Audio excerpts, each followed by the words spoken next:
আপনার একটি 10 এমবি 15 এমবির ফটোকে কীভাবে কেবিতে নিয়ে আসবেন এবং ফটোর কোয়ালিটি ঠিক আছে। আমরা অনেক সময় অনেক ইন্টারভিউ অথবা কলেজ বিশ্ববিদ্যালয়ে যখন ভর্তি ফর্ম ফিল আপ করতে হয় তখন কিন্তু একটা ফটোর কিন্তু নির্দিষ্ট একটা সাইজ কিন্তু ওই জায়গায় আপলোড করতে হয়।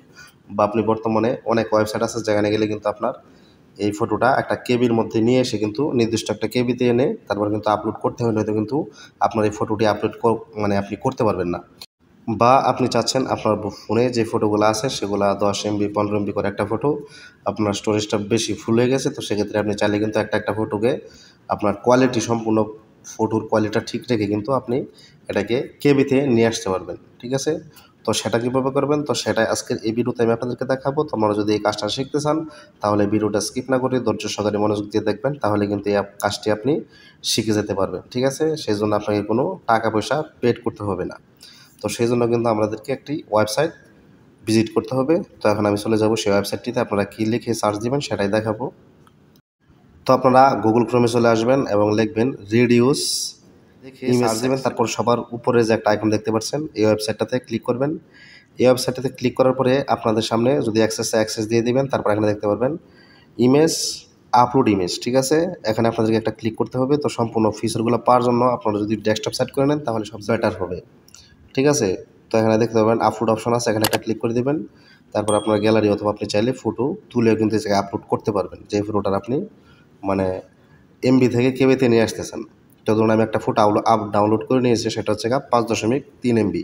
তো সেটাকে আমি ধরুন 500-600 কেবিতে নিয়ে আসবো। ছবিটা আপলোড করে দিলাম। আপলোড করার পরে নিচে দেখতে পারেন অনেকগুলা অপশন এই জায়গায় কিন্তু চলে আসছে। ঠিক আছে, তো এখান থেকে আপনাদেরকে একটু কাস্টমাইজ করলেই কিন্তু এই কোয়ালিটি ঠিক থাকবে, আপনার এমবি থেকে কনভার্ট হয়ে কেবিতে চলে আসবে। ঠিক আছে, তো এখানে রেজুলেশনের জায়গায় আমি এটা আপনাদেরকে একটু দেখানোর সুবিধার্থে রেজুলেশনের জায়গায় ধরেন 200 বা 300 রেখে আমি আপনাদেরকে দেখাই এটা বাড়ে কিনা কমে বা কীভাবে আপনারা এমবি থেকে কেবিতে নিয়ে আসবেন।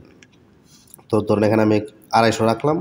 250 রেখে নিচে দেখতে পারেন কোয়ালিটি যে সাইজটা আছে সেখানে 90 আছে। সেখানে আপনি আপনার মন মতো দিতে পারেন। আমি ধরেন একটা দিলাম 80 দিলাম। 80 দিয়ে যখন রিসাইজ ইমেজে ক্লিক করব, তারপরে দেখবো এটা কত এমবি হয়ে যায়। তারপরে আমি আপনাদেরকে দেখাচ্ছি যে আপনারা কীভাবে কমাবেন।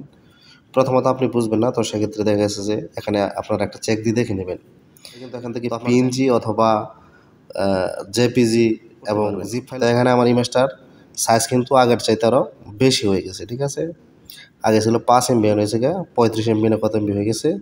তো এখানে আপনারা 300 রেজুলেশনের জায়গায় এই জায়গায় ধরুন 300 রাখলাম এবং আপনি 10, 12, 15টা যখন রাখবেন তখনই কিন্তু আপনার এমবি থেকে এটা কেবিতে কনভার্ট হয়ে চলে আসবে। তো আমি আপনাদেরকে দেখানোর সুবিধা 15 দিলাম।